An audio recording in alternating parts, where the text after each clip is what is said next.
जैन बच्चों, आज नवंबर के विद्यार्थियों के सम्मुख में उपस्थित हूँ। हिंदी व्याकरण में उपसर्ग विन्यास। बच्चों, जैसा कि हम पहले से जानते हैं कि हिंदी व्याकरण में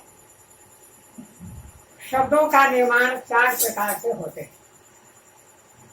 संधि के द्वारा, समास के द्वारा, उपसर्ग के द्वारा और प्रत्यय के द्वारा।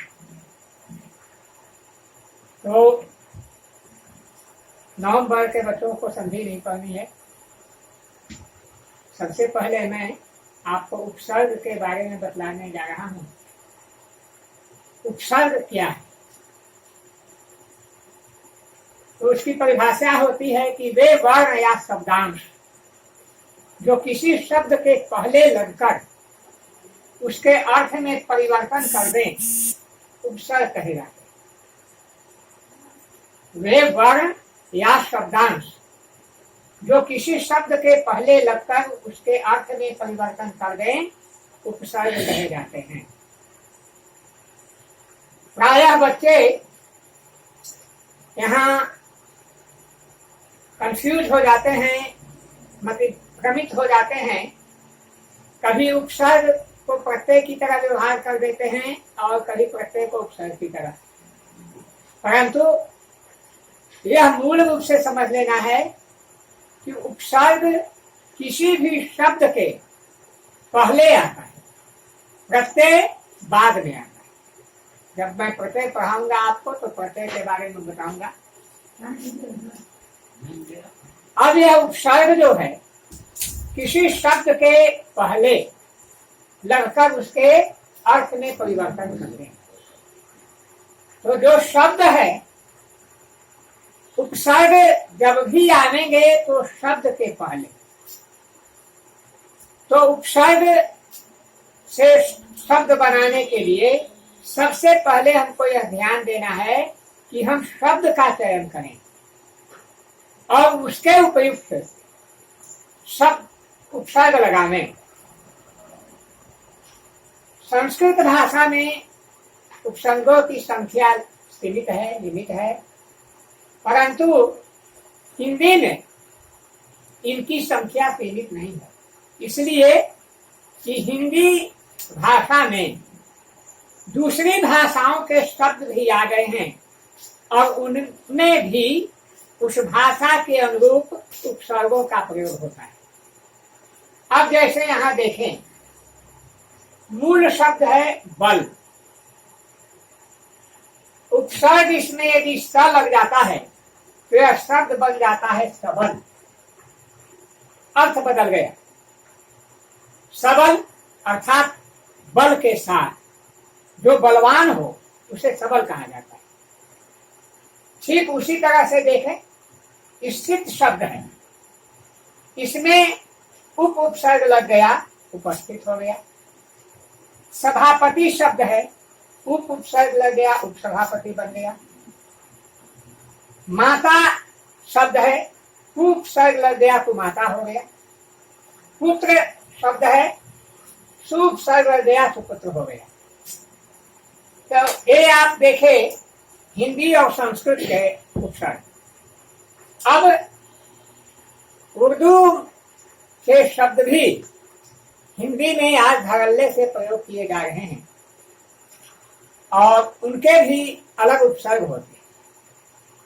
यह ध्यान रखना है कि जिस भाषा के शब्द होंगे उसी भाषा के उपसर्ग का प्रयोग भी उनके साथ होगा। ऐसी बात नहीं है कि शब्द उर्दू के हैं तो हम हिंदी का उपसर्ग लगा दें, ऐसा नहीं हो पाता है। जब भी जिस भाषा का शब्द हो उसमें उपसर्ग भी उसी भाषा के लगेंगे। जैसे शब्द है वजह। वजह शब्द उर्दू का शब्द है। वजह का अर्थ होता है कारण। अब यहाँ बेवजह, बे उपसर्ग इसमें लग गया तो बेवजह हो गया, माने बिना किसी कारण के। पनाह, पनाह की हिंदी होती है आश्रय।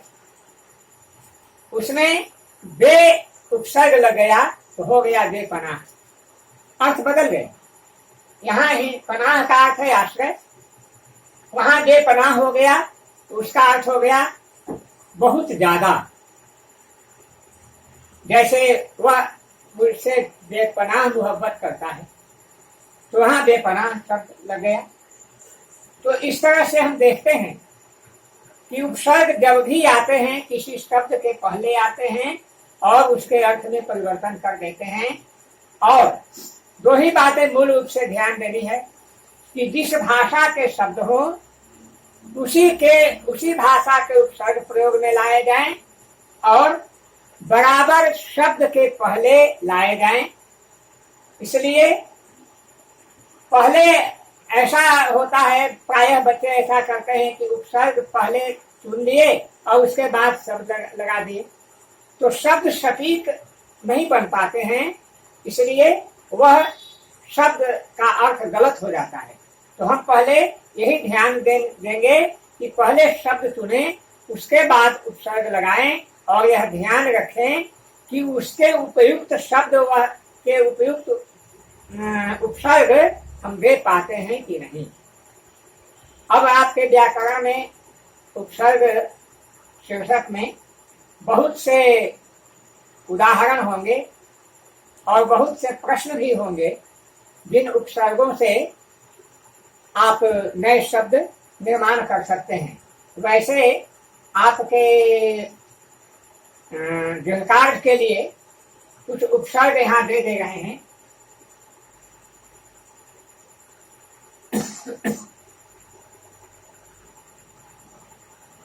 निम्न लिखित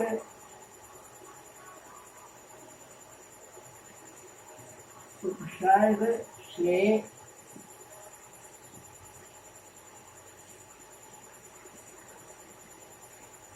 शब्द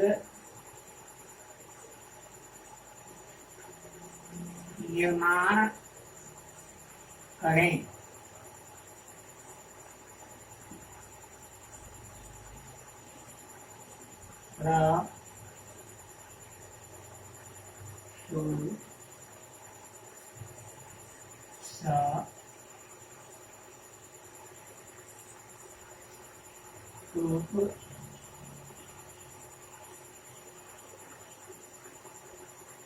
अभी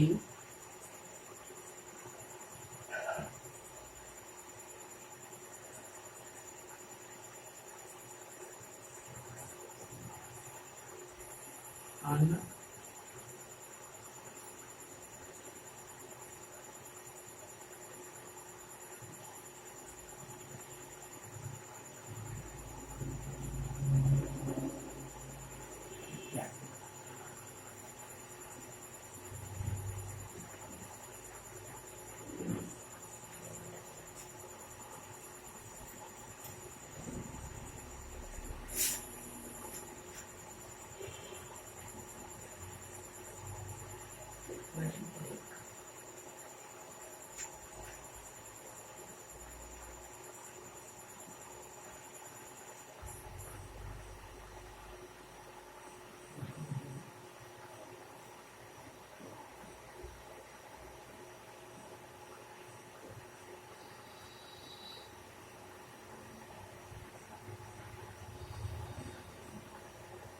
लिखित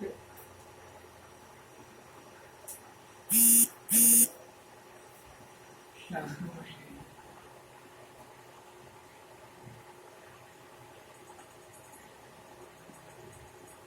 उपसर्ग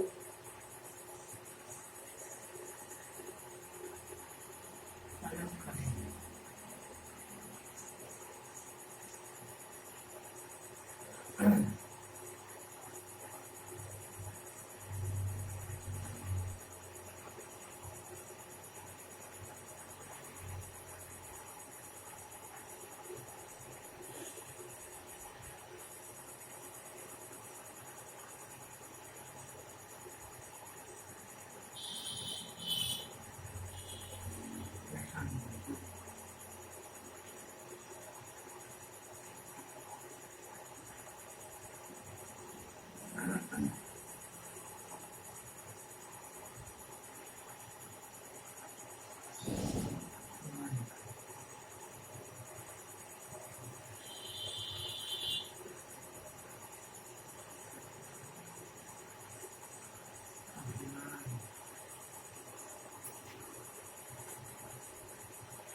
Now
I have your point.